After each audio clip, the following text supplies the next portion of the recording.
Bạn đã làm việc cả đời ở Mỹ, đóng thuế đầy đủ, nhưng đến tuổi hưu lại không biết mình được nhận bao nhiêu tiền hoặc có được nhận không? Đây là nỗi lo âm ỉ của rất nhiều người Việt lớn tuổi. Xin chào cô chú, anh chị và quý vị đang theo dõi kênh Bửu Tâm. Hôm nay, chúng tôi muốn kể cho quý vị nghe câu chuyện của bác Ba, một người đã sống và làm việc hơn 30 năm ở California, dành dụm từng đồng gửi về cho gia đình ở Việt Nam. Giờ đây khi sức khỏe đã yếu, bác muốn nghỉ ngơi, nhưng bác lại không biết nên xin tiền hưu Social Security hay trợ cấp SSI. Câu chuyện của bác Ba cũng là câu hỏi của rất nhiều người. Mình thuộc diện nào? Số tiền thực tế có đủ sống không? Làm hồ sơ ra sao để không bị sai sót? Trong video này, chúng tôi sẽ cùng quý vị giải đáp từng bước bằng thông tin chính xác từ Sở An sinh Xã hội Hoa Kỳ, cập nhật đến tháng 8 năm 2025. Tiền hưu trí Social Security chính là quyền lợi dành cho sự cống hiến của quý vị. Nó giống như một cuốn sổ tiết kiệm. Trong suốt những năm tháng quý vị đi làm, đóng thuế, quý vị đã gửi tiền vào cuốn sổ đó. Bây giờ, khi đến tuổi nghỉ hưu, quý vị được quyền rút tiền ra để chi tiêu. Ai cống hiến nhiều, đi làm lâu năm, lương cao, thì khi về hưu, số tiền nhận lại sẽ càng nhiều. Đây là tiền của quý vị, do chính mồ hôi công sức của quý vị làm ra. Thứ hai là cần giúp đỡ. Trợ cấp SSA là một chương trình hoàn toàn khác. Nó là sự giúp đỡ của xã hội dành cho những người lớn tuổi hoặc khuyết tật, gặp khó khăn về tài chính, có rất ít thu nhập và tài sản. Quý vị có thể chưa từng đi làm một ngày nào ở Mỹ, nhưng nếu chứng minh được mình thực sự cần giúp đỡ, chính phủ sẽ hỗ trợ một khoản tiền hàng tháng để đảm bảo cuộc sống cơ bản. Chỉ cần nhớ hai chữ này thôi. Social Security là cho sự cống hiến, còn SSI là khi cần giúp đỡ. Việc hiểu rõ điều này sẽ giúp quý vị xác định được mình nên tìm hiểu về chương trình nào tiếp theo. Bây giờ chúng ta sẽ nói về chương trình đầu tiên, Social Security. Đây là chương trình mà hầu hết những người đã đi làm tại Mỹ đều hướng tới. Điều kiện quan trọng nhất là 40 tín chỉ vàng. Quý vị có tự hỏi mình đã làm đủ lâu để được về hưu hay chưa? Sở An sinh Xã hội có một thước đo gọi là tín chỉ. Quý vị hãy coi mỗi tín chỉ như một ngôi sao. Mỗi năm đi làm, quý vị có thể thu thập được tối đa 4 ngôi sao. Để đủ điều kiện nhận tiền hưu trí, quý vị cần thu thập đủ 40 ngôi sao vàng, tương đương với khoảng 10 năm đi làm. Những ngôi sao này không cần phải được thu thập liên tục. Có thể quý vị làm 5 năm rồi nghỉ một thời gian chăm sóc gia đình, sau đó đi làm lại 5 năm nữa. Miễn là tổng cộng cả cuộc đời, quý vị có đủ 40 ngôi sao là quý vị đã mở được cánh cửa đầu tiên đến với quyền lợi hưu trí của mình.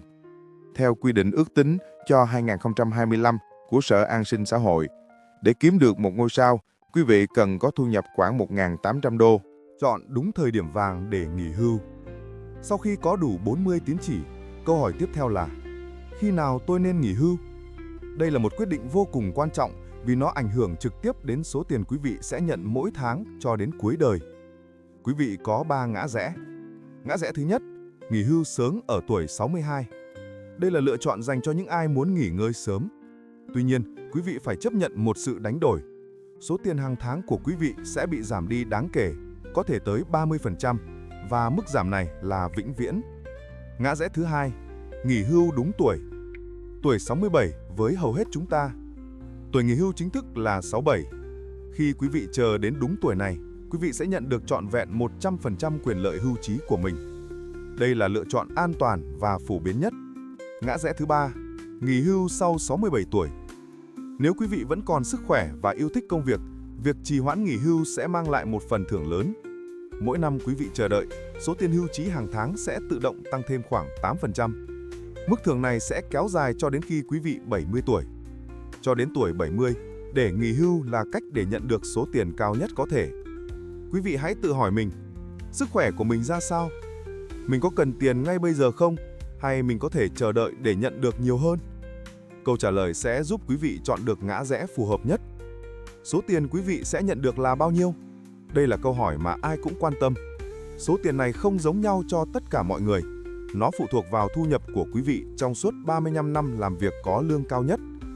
Để quý vị dễ hình dung, theo các số liệu dự báo cho 2025, một người có thu nhập trung bình sẽ nhận được khoảng 1.950 đô mỗi tháng. Nếu quý vị đi làm lương thấp, số tiền có thể ít hơn. Nếu quý vị có thu nhập cao và nghỉ hưu ở tuổi 70, số tiền có thể lên tới hơn 3.800 đô mỗi tháng. Một quyền lợi đặc biệt, quyền lợi cho vợ, chồng. Nhiều cô chú ở nhà làm nội trợ, chăm sóc con cháu, không đi làm để tích lũy. Vậy có được hưởng quyền lợi gì không? Câu trả lời là có. Đây là một trong những chính sách nhân văn nhất của chương trình an sinh xã hội. Nếu người vợ hoặc chồng của quý vị đã đi làm đủ 40 tín chỉ, quý vị có thể được nhận một khoản tiền hưu trí dựa trên hồ sơ của người đó. Số tiền này có thể bằng một nửa số tiền người đó nhận. Ví dụ thực tế, chú Tâm về hưu và nhận được 2.200 đô mỗi tháng. Cô Lan, vợ chú, ở nhà nội trợ. Khi cô Lan đến tuổi hưu chính là 67, cô có thể nộp đơn và nhận được tới 1.100 đô mỗi tháng. Số tiền này là một sự hỗ trợ rất lớn, giúp cho hai vợ chồng có một cuộc sống tuổi già thoải mái hơn. Tìm hiểu về trợ cấp SSI khi quý vị thực sự cần giúp đỡ. Bây giờ, chúng ta sẽ nói về chương trình SSI. Đây là mạng lưới an toàn dành cho những người có hoàn cảnh khó khăn hơn. Có thể quý vị mới qua Mỹ, chưa đi làm đủ 10 năm, hoặc có thể tiền hưu trí Social Security của quý vị quá thấp, không đủ sống. Ai đủ điều kiện nhận SSI? Để nhận SSI, quý vị phải vượt qua 3 cánh cửa kiểm tra. Cánh cửa thứ nhất, tuổi tác hoặc sức khỏe. Quý vị phải từ 65 tuổi trở lên hoặc bị một tình trạng khuyết tật khiến quý vị không thể làm việc được. Cánh cửa thứ hai, thu nhập. Thu nhập hàng tháng của quý vị phải rất thấp. Cánh cửa thứ ba, tài sản. Tổng tài sản quý vị sở hữu phải rất hạn chế. Quy định về thu nhập và tài sản. Điều quý vị phải hết sức lưu ý, đây là phần mà nhiều người mắc lỗi nhất về tài sản. Quy định của 2025 rất rõ ràng. Một người độc thân không được có quá 2.000 đô tài sản. Một cặp vợ chồng không được có quá 3.000 đô tài sản. Tài sản ở đây là gì? Là tiền mặt quý vị giữ trong nhà, tiền trong tất cả các tài khoản ngân hàng, tiền đầu tư cổ phiếu. Quý vị được phép giữ lại căn nhà mình đang ở và một chiếc xe hơi. Ngoài ra, tất cả những gì có giá trị khác đều được tính vào. Quý vị phải khai báo một cách tuyệt đối trung thực. Mức trợ cấp SSI là bao nhiêu? Nếu quý vị không có một nguồn thu nhập nào khác, quý vị sẽ nhận được mức trợ cấp tối đa. Dự kiến cho 2025, mức tối đa của liên bang là khoảng 971 đô cho một người, khoảng 1.457 đô cho một cặp vợ chồng. Nếu quý vị có một chút thu nhập, ví dụ như tiền con cái cho, số tiền trợ cấp SSI sẽ bị giảm xuống tương ứng. Một rào cản lớn cho người nhập cư, luật Sponsor Dimming. Quý vị được con cái bảo lãnh qua Mỹ, vậy thì hãy lắng nghe kỹ phần này. Khi quý vị nộp đơn xin SSI, chính phủ sẽ xem xét cả thu nhập và tài sản của người đã bảo lãnh cho quý vị. Họ sẽ coi như một phần tài sản của người con là của quý vị. Điều này có nghĩa là nếu người con bảo lãnh có công việc tốt, thu nhập ổn định, thì rất có khả năng quý vị sẽ không đủ điều kiện nhận SSI, dù cho trong túi quý vị không có tiền. Luật này thường sẽ kéo dài cho đến khi quý vị thi đỗ quốc tịch Mỹ hoặc đã làm việc đủ 40 tín chỉ. Đây là một quy định rất phức tạp và là lý do tại sao nhiều người lớn tuổi bị từ chối SSI. Hai lỗi thường gặp khiến quý vị mất tiền. Kinh nghiệm của chúng tôi cho thấy có hai sai lầm rất phổ biến mà cộng đồng chúng ta thường mắc phải, khiến cho quyền lợi bị ảnh hưởng nghiêm trọng. Sai phạm thứ nhất, khai báo không đầy đủ khi xin SSI. Có một cô tên Mai sống cùng con trai. Vì muốn nhận được mức trợ cấp SSI cao nhất, cô đã không khai báo rằng người con trai mỗi tháng đều giúp cô trả tiền thuê nhà. Cô nghĩ rằng đó là chuyện riêng của gia đình. Nhưng vài năm sau, Sở An sinh xã hội đã phát hiện ra qua việc kiểm tra chéo. Hậu quả là cô Mai không chỉ bị cắt trợ cấp mà còn bị yêu cầu phải trả lại toàn bộ số tiền đã nhận sai trong nhiều năm. Đó là một con số khổng lồ. Bài học ở đây là hãy luôn trung thực. Bất cứ sự giúp đỡ nào, dù là tiền mặt hay chỉ là một chỗ ở, đều phải được khai báo đầy đủ. Sự trung thực sẽ bảo vệ quý vị về lâu dài. Sai phạm thứ hai, nghỉ hưu quá sớm mà không tính toán kỹ.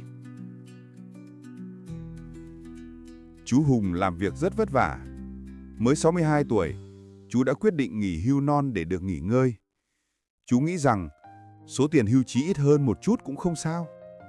Nhưng chú đã không lường trước được chi phí y tế và lạm phát tăng cao. Vài năm sau, số tiền hưu trí ít ỏi không còn đủ để trang trải. Chú muốn đi làm lại, nhưng ở tuổi đó, tìm được một công việc tốt là rất khó. Bài học ở đây là đừng vội vàng. Hãy vào tài khoản Social Security của mình, xem xét các con số ước tính một cách cẩn thận. Hãy nói chuyện với gia đình và chỉ quyết định nghỉ hưu khi quý vị đã có một kế hoạch tài chính thực sự vững chắc. Hướng dẫn từng bước, bắt đầu từ đâu? Quý vị đã nghe rất nhiều thông tin và có thể cảm thấy hơi choáng ngợp. Đừng lo lắng, bây giờ là phần quan trọng nhất. Chúng tôi sẽ chỉ cho quý vị chính xác phải làm gì từng bước một. Bước 1. Hành động ngay hôm nay, tạo tài khoản trực tuyến. Quý vị còn trẻ hay đã lớn tuổi, việc đầu tiên cần làm là vào trang web ssa.gov và tạo một tài khoản cá nhân tên là My Social Security. Quá trình này rất an toàn. Quý vị sẽ cần số an sinh xã hội và một vài thông tin cá nhân. Tài khoản này chính là cuốn sổ hưu trí điện tử của quý vị. Quý vị có thể vào đó để xem mình đã có bao nhiêu tín chỉ, kiểm tra lại lịch sử thu nhập xem có sai sót gì không, và quan trọng nhất, xem bảng ước tính chi tiết, cho biết quý vị sẽ nhận được bao nhiêu tiền nếu nghỉ hưu ở tuổi 62, 67 hay 70. Đây là bước chuẩn bị quan trọng nhất giúp quý vị đưa ra quyết định sáng suốt. Bước 2. Chuẩn bị một bộ hồ sơ sẵn sàng chiến đấu. Khi quý vị đã sẵn sàng nộp đơn, việc có đủ giấy tờ sẽ giúp quá trình diễn ra suôn sẻ. Hãy chuẩn bị sẵn các giấy tờ sau trong một tập hồ sơ riêng. Giấy khai sinh gốc, bản chính, thẻ an sinh xã hội, giấy tờ chứng minh tình trạng di trú như thẻ xanh, giấy đăng ký kết hôn nếu có, thông tin tài khoản ngân hàng của quý vị. Việc có sẵn những giấy tờ này sẽ giúp quý vị không bị bối rối khi bắt đầu điền đơn. Bước 3. Nộp đơn. 3 con đường để lựa chọn. Quý vị nên nộp đơn khoảng 3 đến 4 tháng trước ngày quý vị muốn bắt đầu nhận tiền. Con đường nhanh nhất. Nộp đơn trực tuyến tại trang web ssa.gov. Hệ thống sẽ hướng dẫn quý vị từng bước. Con đường trò chuyện. Gọi điện thoại trực tiếp cho Sở An sinh xã hội. Họ sẽ đặt hẹn và một nhân viên sẽ điền đơn cho quý vị qua điện thoại. Con đường truyền thống. Đặt hẹn và đến văn phòng an sinh xã hội gần nhà nhất. Quý vị sẽ được một nhân viên giúp đỡ trực tiếp. Hãy chọn con đường mà quý vị cảm thấy thoải mái nhất. Kính thưa quý vị, đừng bao giờ ngại hỏi. Hệ thống an sinh xã hội rất phức tạp. Nếu có bất cứ điều gì không rõ, hãy nhấc điện thoại lên và gọi cho họ hoặc tìm đến các tổ chức cộng đồng để được giúp đỡ. Một câu hỏi đúng lúc có thể giúp quý vị tránh được những sai lầm đáng tiếc. Và đây là mẹo nhỏ giúp quý vị tránh sai sót khi làm hồ sơ. Hãy luôn yêu cầu dịch vụ thông dịch viên miễn phí. Khi quý vị gọi điện hoặc đến văn phòng, hãy nói câu đầu tiên là I need a Vietnamese interpreter. Tôi cần một thông dịch viên tiếng Việt. Họ có trách nhiệm phải cung cấp dịch vụ này miễn phí cho quý vị. Việc có một thông dịch viên chuyên nghiệp sẽ đảm bảo rằng quý vị hiểu đúng mọi câu hỏi và trả lời một cách chính xác nhất. Nếu quý vị thấy video này hữu ích, hãy chia sẻ nó cho bạn bè. Xin cảm ơn sự quan tâm theo dõi của quý vị. Thông tin trong video này được tổng hợp từ các nguồn chính thức như Social Security Administration. Đây chỉ là video tham khảo, không thay thế tư vấn pháp lý hoặc tài chính chuyên nghiệp. Các quy định và con số có thể thay đổi. Quý vị nên liên hệ trực tiếp với Sở An sinh xã hội hoặc một chuyên gia tài chính uy tín để có được lời khuyên chính xác nhất cho hoàn cảnh cá nhân của mình.